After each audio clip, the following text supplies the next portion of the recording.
Will has dreamed since childhood of becoming a great superhero like his parents, but there's a big problem. He hasn't shown any powers yet. Today is Will's first day at Sky High. Just then, his dad Steve calls him into his room. Will quickly pretends to lift heavy dumbbells, trying to hide the truth that he still has no powers. Will's best friend Layla, who has the power to control plants, is with him. They've been friends since childhood and are going to Sky High together. Suddenly, Steve receives an emergency alert. A massive robot is attacking downtown. Steve and Josie immediately put on their superhero suits and rush to the scene. With one powerful punch, Steve knocks the robot down and takes its glowing eye as a trophy of victory. A flying school bus soon arrives to pick up the students. Will and Layla hop on. The driver, Ron Wilson, instantly treats Will with special respect when he hears he's the son of Steve and Josie. Will sits next to his friend Jack, and as all the super students settle in, Ron opens the bus wings and lifts it straight into the sky. The sudden flight makes the kids scream in fear, but moments later, they arrive at Sky High, a stunning school floating in the clouds. The school doctor scans Will's entire body with her X-ray vision. Everything appears completely normal. Nervously, Will asks, "When will my superpower show up?" The doctor explains, "Some kids get powers after being bitten by radioactive insects or falling into toxic waste, or they don't survive at all, but powers inherited from parents have no set time to appear." She continues, "Most children have only one superhero parent. In very rare cases, when both parents are superheroes, sometimes the child ends up with no powers at all." Hearing this, Will panics. He asks, "Is there anyone else like me, whose parents were both superheroes but they got no powers?" The doctor nods. "Yes, one. The school bus driver, Ron Wilson. His parents were also superheroes, but he never got a single superpower." Hearing this, Will feels his heart sink. For the first time, he starts to believe that maybe he'll never get a superpower. That evening, Will tries to tell his dad, Steve, the truth, but Steve is already thrilled that his son is now attending Sky High. Proudly, he says, "When I went to Sky High, your grandfather gave me our secret sanctuary, and now I'm giving it to you. I've added new biometric locks. Only your mom, you, and I can open it." Proudly, he says, "When I went to Sky High, your grandfather gave me our secret sanctuary, and now I'm giving it to you. I've added new biometric locks. Only your mom, you, and I can open it." Then he firmly warns, "Remember, never bring anyone else here. This place is only for the Stronghold family." Will opens the hidden door, and they step inside. Will is amazed by the sight, an underground lair filled with trophies from past missions. There are even dangerous supervillain weapons stored here. Steve places the glowing eye of the giant robot they defeated today on a shelf. Then he shows a small object and says, "This is the Royal Pains pacifier. The day I defeated him was also the first day your mom and I fought together. That's when I realized we were meant for each other." Smiling, Steve continues, "One day you'll defeat villains too, and their weapons will be trophies here. Then the three of us will fight evil together." What they don't realize is that a hidden camera is inside the robot's eye. Far away, Royal Pain and his partner Stitches are watching them. Still, Will cannot bring himself to tell his parents that he has no superpowers. Heartbroken, he goes to the rooftop alone. Just then, his friend Layla rises with her plant powers and encourages him, "So what if you were placed in sidekick class? I know one day you'll be a real hero. You don't need powers to be a hero." As Will sits down with his tray, Lash grabs his leg and yanks hard. Will falls to the floor, and his entire tray flies straight onto War and Peace's table. Seeing this, Warren erupts in anger. Flames shoot from his hands because his power is controlling fire. Will tries to avoid the fight, but Warren isn't listening. He starts throwing fireballs relentlessly. Will runs toward the fire alarm to put out the flames, but Lash trips him again, and he falls. Terrified, Will hides under a table. Warren begins attacking Will's friends too, throwing fire at them. Seeing his friends in danger, something changes inside Will, and in that moment, his super strength awakens. Fueled by anger, Will punches Warren with incredible force, sending him crashing across the cafeteria. Warren, even angrier, rushes to attack again, but this time Will quickly grabs a fire extinguisher and sprays him, putting out all the flames. Principal Powers arrives just then, immediately catching both and sending them to the detention room. Warren tries to fight again, but the detention room is specially designed so that all superpowers stop working. Here, they are just like ordinary kids. Principal Powers sternly tells them, in hero class that day, Professor Medulla is teaching. He pairs Will with Gwen as lab partners and assigns them a project to build a heat ray machine. Will is completely lost and doesn't know where to start, but Gwen uses her technopathy powers to construct the machine in seconds. Will is left completely astonished. Gwen smiles and says that if he wants, she could even tutor him privately. Will's excitement is impossible to hide. During lunch, this time Will sits down with Gwen. After a while, Layla and the rest of the sidekick friends join them. But then, Penny creates dozens of clones filling the entire table, forcing Layla and the others to leave. Will feels really bad seeing this. After lunch, he approaches Layla and apologizes. She forgives him, but playfully gives him a little punishment. She says, "Tonight, you're taking me out for dinner." Will immediately agrees, prays and promises that he will come. Later that day, Lash and Speed start bothering Ethan and Jack again. This time, Will steps in to stop them. Angered, the bullies challenge him to a practice fight called Save the Citizen. Will doesn't want to fight, but Ethan and Jack accept the challenge on his behalf. Soon, the match begins.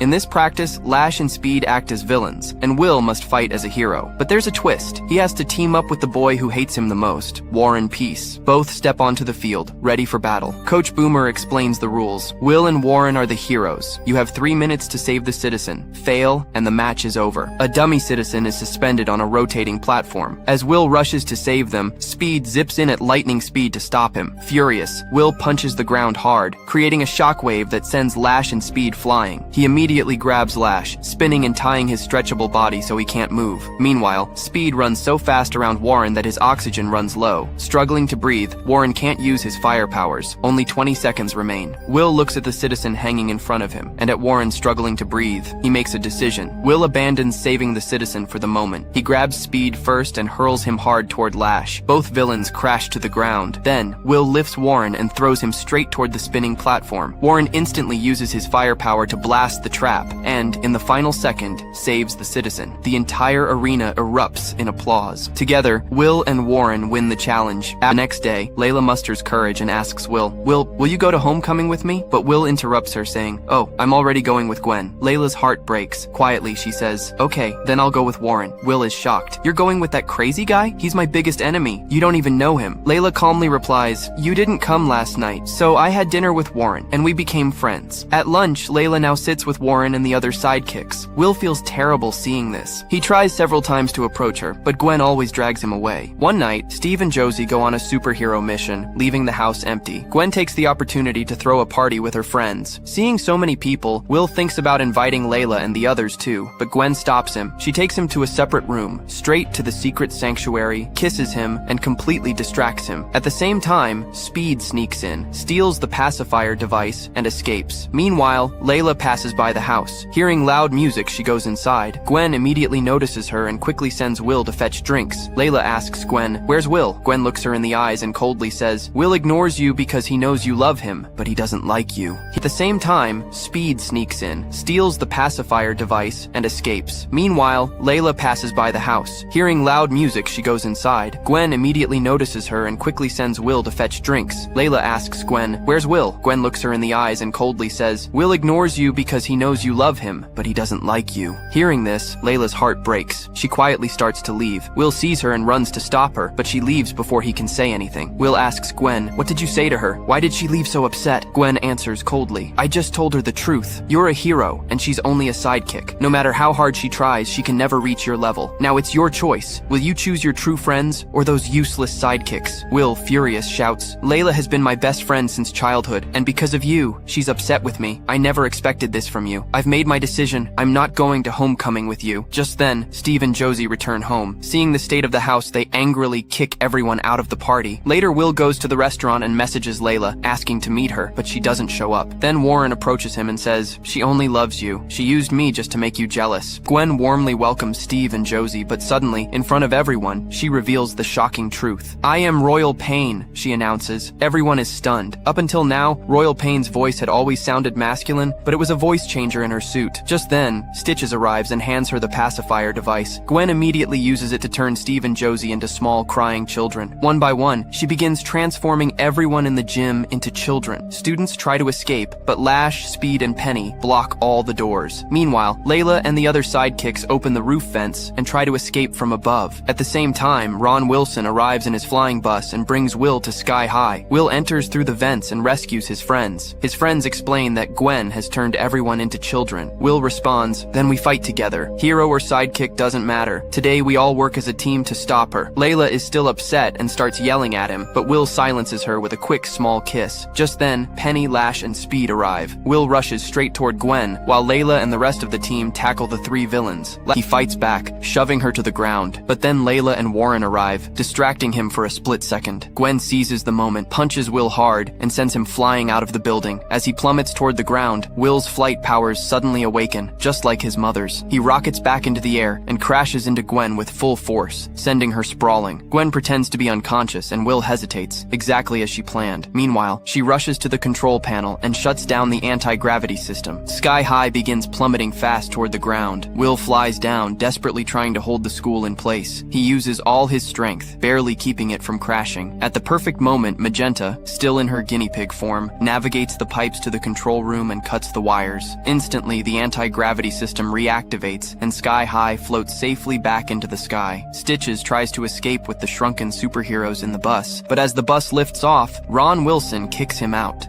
Meanwhile, Professor Medulla, still a child, uses his genius mind to repair the pacifier device. With it, he restores everyone to their original age.